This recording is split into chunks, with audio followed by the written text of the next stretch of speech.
Ya, halo teman-teman, balik lagi bersama saya Nur Firdaus. Kali ini saya akan menjelaskan tentang memperbaiki kompetensi. Jenis dan kategori kompetensi. Konsep dan sejarah kompetensi. Menurut Lee Spencer dan Sigmund Spencer 1993, kompetensi adalah karakteristik dasar perilaku individu yang berhubungan dengan kriteria acuan efektif dan atau kinerja unggul di dalam pekerjaan atau situasi. Menurut Michael Armstrong 1994, kompetensi yaitu apa yang orang bawa pada suatu pekerjaan dalam bentuk, tipe, dan tingkat perilaku yang berbeda. Praktisi MSDM, kompetensi yaitu deskripsi dari karakteristik seseorang. Margaret Bell 2003, kompetensi adalah menggambarkan dasar pengetahuan dan standar kinerja yang dipersyaratkan agar berhasil menyelesaikan pekerjaan atau memegang suatu jabatan. N.C. Vicky dalam Margaret Bell 2003, kompetensi adalah kemampuan untuk menjalankan aktivitas dalam pekerjaan. Training Agency 1988, kompetensi adalah kemampuan untuk menjalankan aktivitas dalam pekerjaan atau fungsi sesuai dengan standar kerja yang diharapkan. McClellan 1993, kompetensi adalah karakteristik dasar personal yang menjadi faktor penentu suatu sukses atau tidaknya seseorang dalam mengajarkan suatu pekerjaan atau situasi.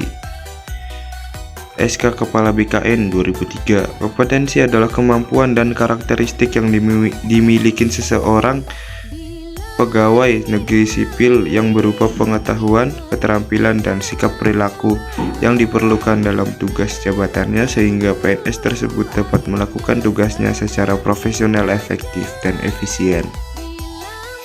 Komponen kompetensi. Yang pertama ada motivis. Motif menggerakkan, mengarahkan, dan menyeleksi perilaku terhadap tujuan atau kegiatan tertentu. Selanjutnya ada self concept, sikap, nilai, dan citra diri seseorang. Skill, kemampuan untuk melaksanakan tugas fisik tertentu atau tugas mental tertentu. Traits, karakteristik fisik dan respon konsisten terhadap berbagai situasi informasi. Knowledge, pengetahuan atau informasi seseorang dalam bidang spesifik tertentu.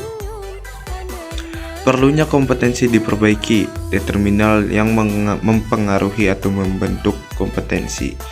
Pertama ada kepercayaan dan nilai. Kepercayaan dan nilai seseorang terhadap sesuatu sangat berpengaruh terhadap sikap dan perilaku seseorang. Yang kedua ada keahlian atau keterampilan. Aspek keahlian atau keterampilan ini memegang peran penting dalam membentuk kompetensi. Yang ketiga ada pengalaman.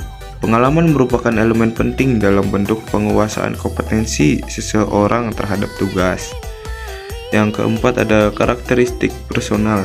Karakteristik kepribadian seseorang turut berpengaruh terhadap kompetensi seseorang. Yang kelima ada motivasi. Motivasi seseorang terhadap suatu pekerjaan atau aktivitas akan berpengaruh terhadap hasil yang dicapai. Yang ketujuh ada isu emosional. Hambatan dan blok emosional yang sering membatasi penguasaan kompetensi. Yang ke-8 ada kapasitas intelektual. Kapasitas intelektual seseorang akan berpengaruh terhadap penguasaan kompetensi.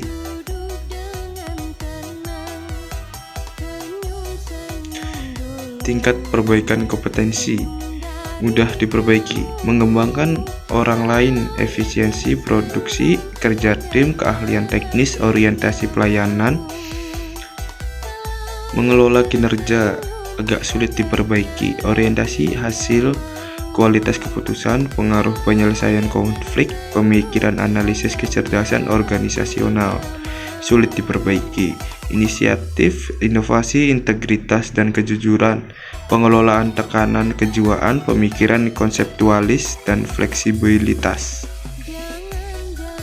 Perbedaan kompetensi dan konsep lain. Kompetensi merujuk pada pendekatan perilaku. Perilaku tertentu dijadikan parameter untuk mampu melaksanakan pekerjaan secara efektif, berhasil, dan unggul atau superior. Komponen kompetensi. Komponen kompetensi terdiri dari dorongan, sifat, citra diri, peran sosial, dan kemampuan. Menurut Boyatzis 1982. Pemahaman kompetensi. Dalam hal pemahaman kompetensi, perlu dijelaskan pengertian tentang pengetahuan, keterampilan, kemampuan, dan bakat untuk mengetahui sejauh mana perbedaan atau kesamaan dari konsep tersebut. Menurut Spencer 1993. Pengetahuan seseorang. Pengetahuan yang dimiliki seseorang bisa dikategorikan sebagai berikut, yaitu pengetahuan yang disadari dan pengetahuan yang tidak disadari. Menurut keterampilan perilaku. Keterampilan perilaku yang terkait tugas bisa dikuasai melalui latihan dan bantuan orang lain. Keterampilan perilaku. Perilaku merupakan fungsi dari faktor kepribadian individu dan faktor lingkungan. Sikap dibentuk dari kombinasi pengalaman, kondisi sosial atau lingkungan, dan kepribadian. Metode penilaian kompetensi. Alternatif untuk desain kompetensi. Desain studi terbaik atau klasik dengan menggunakan sampel. Desain studi pendek dengan panel ahli. Studi terhadap pemegang jabatan dan pekerjaan di masa depan.